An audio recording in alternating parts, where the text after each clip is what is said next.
रिया और रितु काफी अच्छे दोस्त थे। दोनों की आपस में खूब बनती। दोनों एक ही ऑफिस में काम किया करती थी। रिया रितु को अच्छा दोस्त मानती, लेकिन रितु। अरे रिया, तुम लोगों का अपना मकान नहीं है, क्यों नहीं तुम और नरेंद्र भी हमारी कॉलोनी में ही मकान ले लो? हाँ यार, आइडिया तो अच्छा है, लेकिन इतने पैसे आएंगे कहाँ से? अरे हमारे होते हुए तुम्हें घबराने की जरूरत नहीं है। रुको, मैं अपने दूर के एक भाई से बात करती हूँ। उसका यही काम है, लोगों को घर दिलाना। थोड़ा सा कमीशन लेता है, लेकिन मार्केट के रेट से कम दामों में घर भी दिला देता है। अरे वाह, तुम अपने भाई से बात करो, मैं नरेंद्र से बात करती हूँ। रितु रिया के जाने के बाद अपने भाई को फोन करती है। अरे भाई, कोई मकान बिक रहा हो तो बताओ, मेरी एक सहेली को चाहिए। अरे है ना, पूरे 40 लाख का है। ओ भाई ठीक है, फिर मैं उसे 45 लाख का बोलूंगी। दोनों मिलकर 5 लाख का आधा आधा बांट लेंगे, ठीक है? रितु रिया को मकान दिला देती है, लेकिन एक दिन उसका नया मकान देखने नरेंद्र की बहन आती है। अरे भैया, मकान तो अच्छा है, कितने का लिया?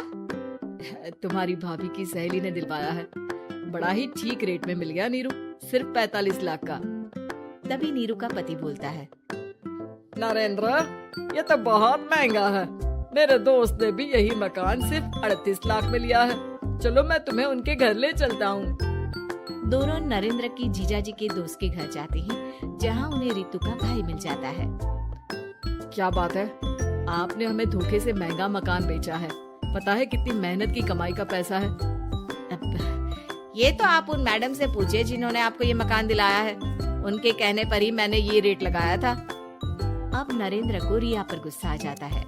वो रिया को कहता है, रिया, तुम्हारी सहेली रितु तो एक नंबर की चालबाज और धोखेबाज निकली। मैंने उसके कहने पर इस मकान के 7 लाख ज्यादा खर्च किया है। रिया को भी नरेंद्र की बात सही लगती है। वो चुप हो जाती है। अगले दिन रितु रिया से मिलती है। रितु, मुझे तुझसे ये उम्मीद नहीं थी। तुमने 38 लाख का मकान 45 लाख में हमें बिकवा दिया। रितु अपनी पोल खुलती देख जोर जोर से रोने लगती है। अरे मैंने क्या बुरा कर दिया, तेरा भला ही तो सोचा था। अरे तुझे उस प्रॉपर्टी डीलर की बात पर भरोसा है, लेकिन अपनी सहेली पर नहीं। रिया को रितु के आंसू सच्चे लगते हैं और वो उसे शांत करती है। अरे अच्छा, शांत हो जा, चुप हो जा। सॉरी, हम लोगों की ही गलती है। हमें मार्केट में पहले रेट पता कर लेना चाहिए था। चल सॉरी। अब रितु आए दिन लोगों से रिया के पीठ पीछे बुराई किया करती थी। रितु अपनी ही दूसरी ऑफिस के सहयोगी से कहती है, अरे ये रिया भले ही मेरी अच्छी दोस्त हो, लेकिन एक नंबर की कंजूस है ये। कभी कुछ खाने जाओ तो पैसा मुझे ही भरना पड़ता है। तभी वहाँ रिया आ जाती है।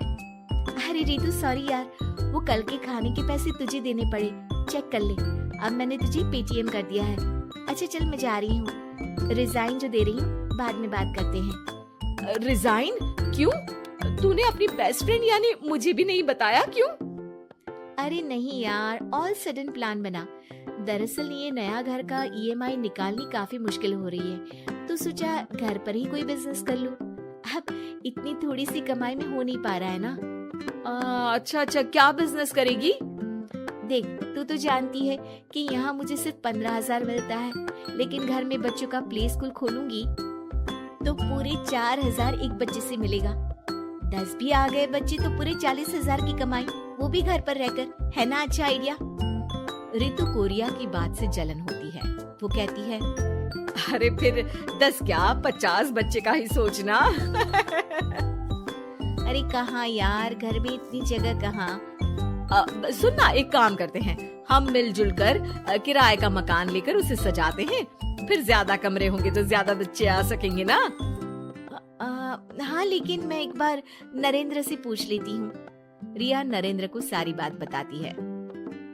देख लो रिया, मुझे तुम्हारी इस सहेली में जरा सा भी विश्वास नहीं है। अरे नहीं, वो ऐसी नहीं है। मिलकर काम करेंगे, जो पैसे आएंगे आधे आधे बांट लेंगे। इसमें बुरा क्या है, काम भी अच्छा होगा। फिर क्या था, दोनों मिलकर काम शुरू करते हैं। पूरा कमरा बच्चों के हिसाब से सजा दिया जाता है। टीवी, फ्रिज, बेड और न जाने क्या क्या। तेरे और मेरे मिलाकर 2 लाख का खर्च हो गया। अरे कोई बात नहीं, पैसे कमाने के लिए इन्वेस्टमेंट तो करनी पड़ती है। अब इतनी बड़ी रकम है, अच्छा है कि दोनों ने मिलकर कर ली, वरना एक के बस की तो बात नहीं है। हाँ, लेकिन अब मैं ना एक बात बोलना चाहती हूँ। देखो, पिछले 2 महीनों से जब से ये काम चल रहा है, सारी मेहनत मेरी ही है। मैं ही सारा दिन यहाँ का काम देखती हूँ। तो अब मैं तुम्हारे साथ ये काम नहीं करूँगी। अकेले मैं ये स्कूल चलाऊंगी। अरे ऐसे मत बोलो रितु, मैंने नौकरी भी छोड़ दी। थोड़ी बहुत सेविंग्स थी, वो भी मैंने स्कूल को बनाने में लगा दी। अब यार, तुम तो आलसी भी हो। मुझे नहीं लगता तुम ये काम कर पाओगी। रितु, नरेंद्र ठीक बोलते थे, तुम भरोसे के लायक नहीं हो। ये मेरी गलती है कि मैंने तुम पर विश्वास किया। अच्छा जी, तो गलती की ना। मैं तुमको तुम्हारे पैसे धीरे धीरे करके दे दूंगी। अच्छा होगा कि अब तुम यहाँ से निकल जाओ। बेचारी रिया सर झुकाकर घर वापस आ जाती है। नरेंद्र, वही हुआ जिसका डर था। रितु ने मुझे पार्टनरशिप से हटा दिया। मैं ये बात जानता था रिया, लेकिन मैंने तुम्हें इसलिए फोर्स नहीं किया क्योंकि जब तक तुम खुद धोखा नहीं खाती, तुम्हें अकल नहीं आती। हाँ, लेकिन अब वही जो पहले सोचा था। और फिर क्या, रिया घर से ही बच्चों को संभालने का काम शुरू कर देती है।